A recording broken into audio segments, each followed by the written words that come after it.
Olá pessoal, hoje nós vamos falar aqui a respeito da Guerra de Independência dos Países Africanos. Nosso grupo que é composto por Cauã Santos, Kaique Cardoso, Luiz Henrique, Luiz Antônio e Pablo Fernandes.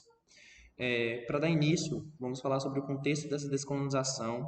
Esse período da descolonização ele está no contexto do século XX, após a Segunda Guerra Mundial, estando ligado diretamente aos fins dos grandes impérios coloniais e também ligado à resistência da população que vivia nessas colônias e lutavam por um novo status político. Os antecedentes dessa descolonização, desde o período do neocolonialismo até o período do colonialismo, perdurante ali do século XV, do século XVI, já existia um sentimento anticolonialista, pois ali já havia grupos que não aceitavam a invasão ou exploração dos europeus.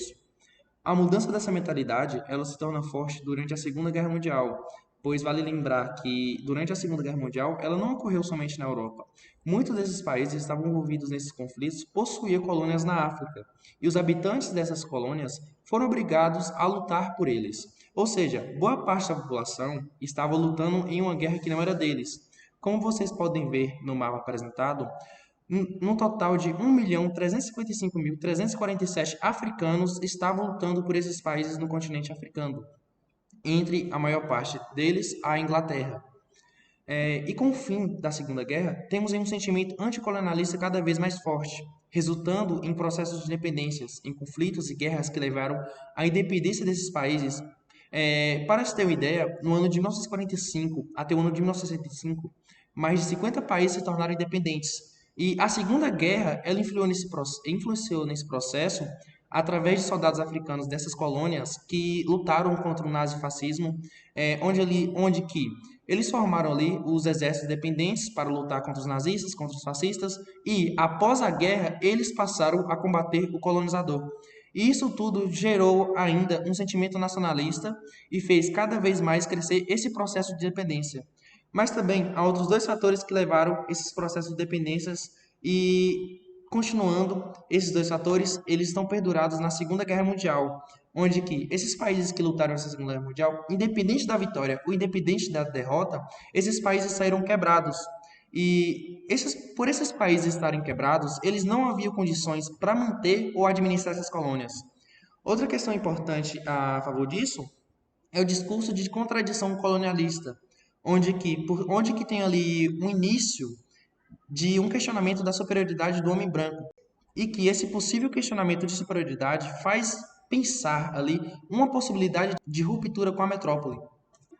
Tem um texto citado por Eric Hobsbawm, onde que apresenta que o que prejudicou totalmente os velhos colonialistas foi a prova de que os homens brancos e seus estados podiam ser derrotados. Quando os japoneses estavam para perder, as colônias voltaram-se contra eles, mas nunca esqueceram como os velhos impérios ocidentais se haviam mostrado fracos.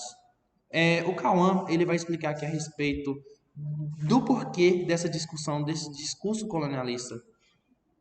Bom, pessoal, agora eu estou aqui para falar um pouco sobre esses processos de descolonização, os fatos que aconteceram e como que isso aconteceu, quais foram os fatores que impactaram nisso. Então, a gente tende a tratar nesse momento de quatro assuntos importantes, de quatro fatos, de quatro períodos que fez com que essa descolonização acontecesse. Não foi uma descolonização simples, não aconteceu de uma forma rápida, foi uma luta constante e vou estar explicando como que aconteceu. Aí os quatro setores que a gente tem que destacar foi a elite intelectual que se forma nas universidades europeias, a caracterização do processo da descolonização, o processo de independência, que foi um processo complexo, e também um processo de independência pela via diplomática. A gente começa falando sobre a elite intelectual que se forma nas universidades europeias. No primeiro momento, após o final da Segunda Guerra Mundial, a gente tem um fato muito importante que vai estar impactando todo esse processo de descolonização. Quando termina a Segunda Guerra Mundial, imediatamente se inicia uma disputa entre dois países, a União Soviética e os Estados Unidos, que é conhecido como a Guerra Fria. Mas, mais para frente eu vou estar falando sobre isso e como que isso impactou. Mas, de início, a gente tem que entender e lembrar que alguns intelectuais africanos, não só africanos, como asiáticos também, mas dando um enfoque maior aos africanos, esses intelectuais africanos, eles passaram a frequentar as universidades europeias. Eles iam à Europa e estudavam nas universidades de lá para adquirir um melhor conhecimento. Só que, chegando lá, eles teve contato com alguns idealistas iluministas e também com idealistas burgueses. Perante esse fato, eles passaram a ter maiores conhecimentos de ideias e com isso eles pegaram esses idealistas e levaram de volta ao país. E onde é que a Guerra Fria entra de fato como um fator importante que vai fazer total diferença nesse processo de descolonização? De um lado você tinha os Estados Unidos, um país capitalista, e do outro você tinha um país, socialista, que era a União Soviética. Então, para eles, seria interessante fazer uma espécie de apoio, tanto diplomático quanto financeiro, para que esses países se tornassem independentes. E qual era o interesse maior em tornar esses países independentes? Porque a partir do momento que algum desses países se tornasse independente, esses países poderiam adotar ou o modelo socialista ou o modelo capitalista. Então, para esses dois países, além da disputa da Guerra Fria, existia essa disputa para ver quem conseguiria financiar melhor todas essas lutas, todas essas guerras, para que se conseguisse lucrar em cima disso. Bom, depois de falarmos sobre os intelectuais e sobre todo o processo da Guerra Fria que influenciou nesse período, a gente entra na caracterização do processo da descolonização. O que a gente tem que entender em um primeiro momento? A gente tem que entender que o continente africano ele é um continente muito complexo da gente analisar e da gente fazer as considerações. Primeiro que o continente ele é muito heterogêneo. A gente tem muitas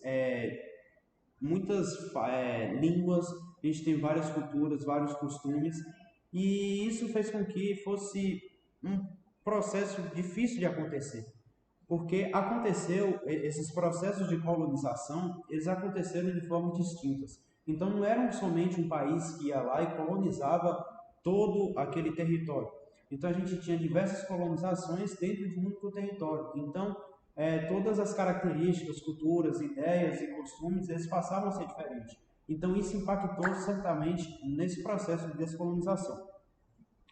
E a gente tem que lembrar também que esses países, muitas das vezes, as metrópoles, eles faziam com que os países, que as colônias, elas se tornassem um outro fator também, uma característica muito importante que aconteceu durante esse período, é que as metrópoles, eles conseguiam colocar algumas colônias rivais para ocupar o mesmo território.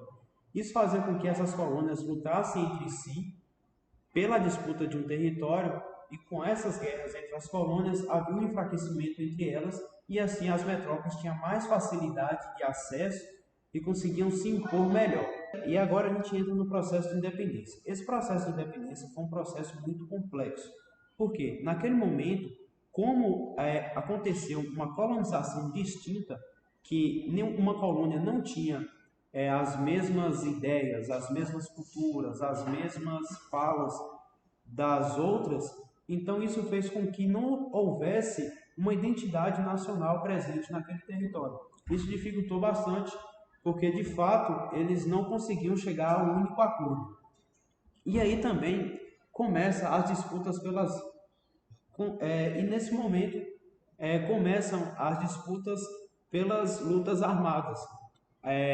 Essas lutas armadas, a gente pode estar pensando e falando sobre uma luta muito importante armada que aconteceu, que foi entre uma colônia, na verdade duas colônias e uma metrópole. A gente tem as colônias da Argélia e do Congo belga, e a gente tem a metrópole de Portugal. Isso faz com que esses países eles lutassem entre si, e além do embate entre as duas colônias, a gente tem a presença também da metrópole, então isso se tornava uma guerra de grande teor. E aí acontecia também aquele fato, só para a gente estar relembrando, que era a luta entre as etnias dentro do mesmo território, porque era de interesse da metrópole fazer com que essas colocassem duas colônias rivais no mesmo lugar para enfraquear cada uma delas, e assim elas pudessem ficar mais fracas para que eles pudessem tomar o poder de uma forma mais fácil. E agora a gente entra na parte final dessa descolonização, que é o processo de independências pelas vias diplomáticas. O que acontece? A partir do momento em que uma metrópole percebia que não conseguiria conter o embate entre as colônias ou entre a colônia e a metrópole, eles procuravam uma maneira de apaziguar a situação. E aí surgiam acordos entre metrópoles e colônias, e isso era chamado de independência por via diplomática, que era para evitar todos esses embates, para não gerar destruições ou gastos. E aí o que acontecia? Havia toda essa negociação e acordos entre a metrópole e a colônia, e aí agora a gente vale ressaltar que as colônias portuguesas foram as últimas a adquirirem a sua independência. Só que o que acontece? Portugal não tinha interesse nenhum em deixar com que essas colônias se tornassem independentes, pelo fato de que Portugal, após o final da Segunda Guerra Mundial, além de ser um país que era pobre, era um país também que estava totalmente devastado por conta dos conflitos. E então, além de passar por esse problema, Portugal também ele vivia sob uma forte ditadura, primeiro com Salazar e mais tarde com Marcelo Caetano. E Portugal tinha, né, total interesse de manter essas colônias em suas posses, porque a partir desse momento eles conseguiam explorar materiais, matérias, para se autossustentar e não tirá-los da pobreza, mas pelo menos sustentar durante aquele momento. E também, só que acontece um fato muito importante, que Portugal está devendo outros países. Então, países como Inglaterra, eles passam a fazer acordo com a coroa portuguesa, e a partir desse momento, a Inglaterra tem total controle sobre o território africano para poder estar fazendo busca de materiais preciosos que para eles eram super importantes e que tinham total interesse. E aí acontecia um monopólio, né, fazendo associação com o trabalho de geografia que os meninos apresentaram, o monopólio inglês tinha total controle no território africano, porque era um acordo entre Portugal e Inglaterra para que eles pudessem explorar esse mineral. E com isso, a Inglaterra ela se tornava um monopólio e tinha total controle, e com isso as colônias portuguesas serviam como mão de obra para a industrialização inglesa e para a retirada desses minérios da terra. Então, gente, como Cauã tinha dito, Portugal tinha suas colônias na Angola. E eles exploravam bastante, tanto do território quanto das pessoas. Eles tratavam os angolanos como objetos e com violência. E levando em conta esse cenário de opressão, em 1953 acontece a rebelião em São Tomé e Príncipe, onde mais de 100 trabalhadores em greves foram mortos pelas autoridades portuguesas.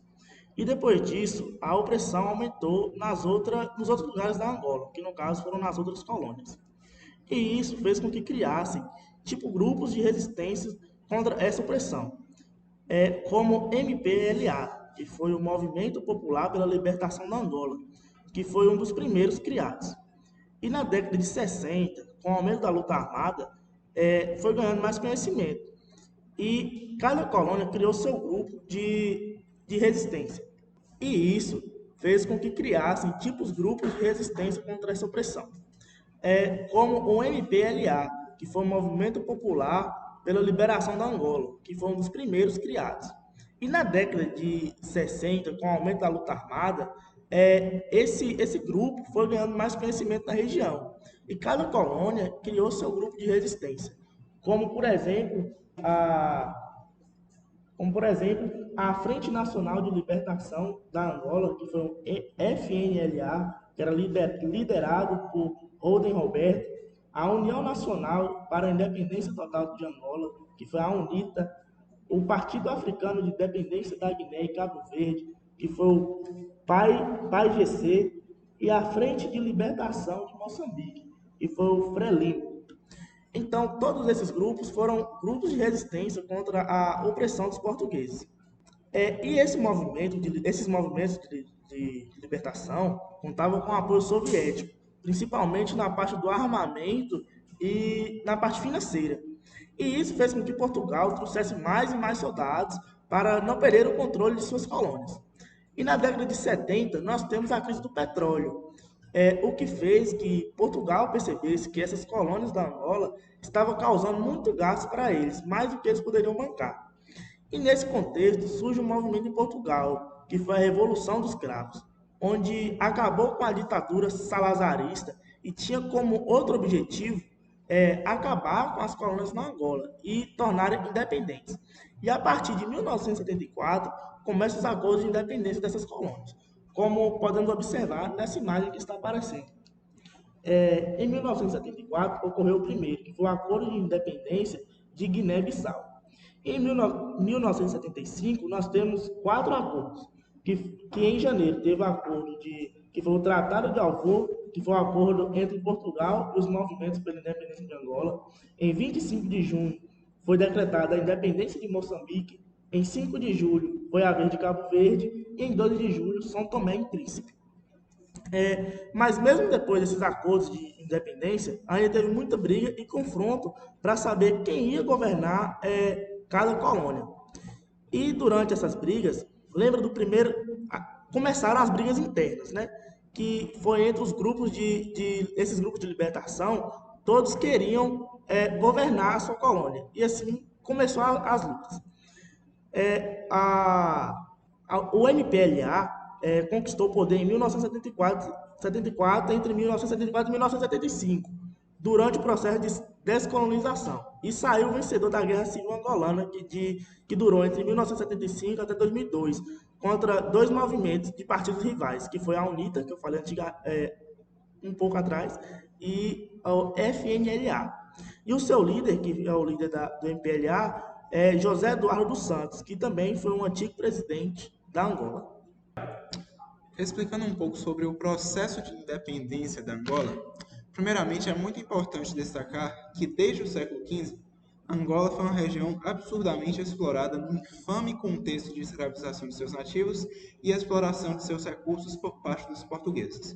Depois de 4 séculos de presença em território africano, no final do século XIX, Portugal se achou no direito de reivindicar a soberania de território junto de outras potências europeias, no intuito de renovar a posse sobre aquelas terras. Para que isso fosse oficializado, aconteceu então a Conferência de Berlim no ano de 1884, e a partir dessa data foram várias as expedições direcionadas aos territórios africanos que ganharam o status de província do além-mar. Essas expedições tinham como objetivo principal cristianizar, mas também serviram como uma missão civilizatória para os povos africanos, se baseando na teoria imperialista e também etnocêntrica do darwinismo social. Ou seja, resumidamente, aquela tese que fala que o homem branco europeu é naturalmente, geneticamente, superior ao homem negro africano. Em seguida, aconteceram então campanhas militares para pacificar os nativos. A população até tentou reagir, mas, dada a superioridade bélica de Portugal, rapidamente abandonaram a resistência armada e cederam. Décadas depois, Portugal foi colocado frente a frente com conflitos de independência, o primeiro deles sendo justamente em Angola, dando início à Guerra Colonial Portuguesa. Relembrando também a situação de que, ao longo da década de 1930, um governo ditatorial fascista, representado pela figura de Salazar, chega ao poder em Portugal, se perpetuando até a década de 70. Também ao longo desse período, com o surgimento da ONU após a Segunda Guerra Mundial, se solidificou a ideia de autodeterminação dos povos, afirmando que nenhuma nação tem o direito de dominar outra. Voltando para Angola, influenciadas pelo movimento de panafricanismo que acaba se ramificando dessa ideia da autodeterminação dos povos, surgem então organizações independentistas cujo objetivo era libertar Angola do colonialismo, da escravatura e também da exploração impostos por Portugal, que tinha um governo obcecado com a grande riqueza de recursos naturais do território, como café, petróleo, diamantes, minério de ferro e algodão. Do ponto de vista militar, as tropas portuguesas tiveram que enfrentar uma estratégia de guerrilha não convencional, para a qual eles não estavam preparados e muito menos motivados. Embora fossem superiores em relação à quantidade de soldados, os recursos bélicos portugueses já eram considerados obsoletos, datando desde a Segunda Guerra Mundial. Já os guerrilheiros, como eram os próprios angolanos, eles estavam completamente familiarizados com o terreno e com o clima difícil de Angola, atacando estrategicamente as tropas portuguesas. Três desses grupos podem ser ditos como os principais dessa revolução independentista. O Movimento Popular de Libertação de Angola, cuja sigla é MPLA, o Frente Nacional de Libertação de Angola, cuja sigla é FNLA, e o União Nacional para a Independência Total de Angola, cuja sigla é UNITA.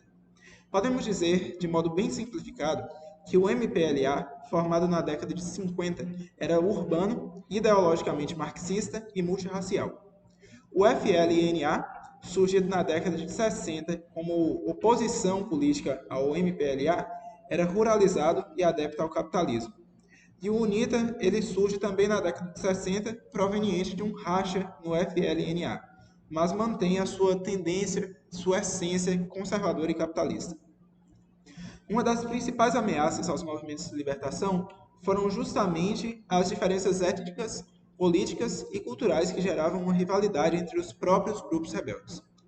Pela natureza desgastante e também pelo alto custo do conflito, Portugal foi perdendo a sua superioridade ao longo do processo, junto a várias tensões internas, tanto em seu governo quanto em sua sociedade.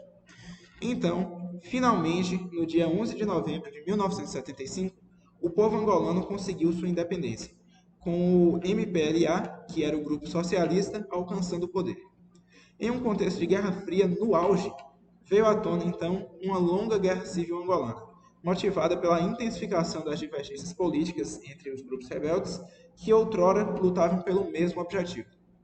Basicamente, a União Soviética e Cuba apoiaram o grupo de esquerda, o MPLA, enquanto os grupos de direita, que eram FNLA e UNITA, recebiam um suporte mais ativo vindo da África do Sul.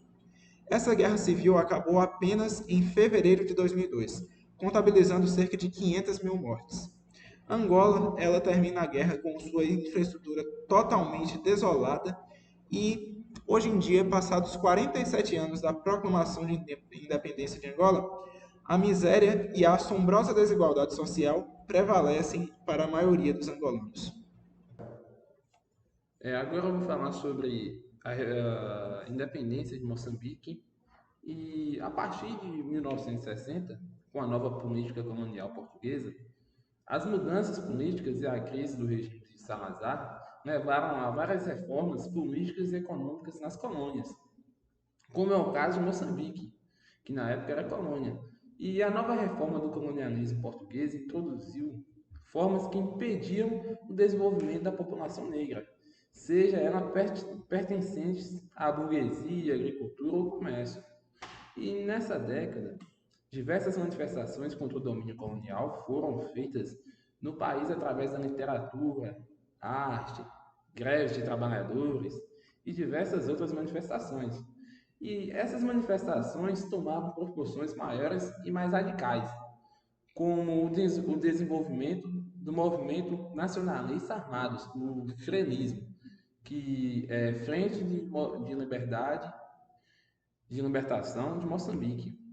O frenismo ele vai buscar a todo momento tentar a independência de Moçambique, criando áreas de liberdade, ou seja, tomando território, criando altos governos independentes de Portugal, tomando áreas de Moçambique, e isso ocorre até a década de 70, onde acontece a assinatura do Acordo de Lusaka, no qual teria Moçambique dividido entre portugueses e aforistas. Porém, isso não funciona. E também o que ajudou isso a não funcionar foi a queda do salazarismo em Portugal, onde com essa queda Moçambique também irá conseguir sua independência. E como conseguiu a sua independência, ela tem que ter pelo menos um governo. E o governo que tomou posse de Moçambique foi o frenismo. Essa movimentação tomou conta do governo e implantou regras de governo socialista. Com o governo socialista acontecendo, houve um grupo de oposição chamado de Renamo, que teve o apoio da África do Sul, e já o frenismo teve o apoio da Cuba, que era outro governo socialista. E com esses apoios, vai haver diversas guerras civis, onde vai haver cerca de 1 milhão de mortos de moçambicanos, pois essas guerras civis implementadas no país. Após a independência e com a saída brusca do aparato dos portugueses, o país começou a passar por sérias dificuldades para preencher lugares deixados pelos portugueses. E nessa época, Moçambique tinha uma população com uma porcentagem de 90% de analfabetos, coisa que é muito grande para um país se ter.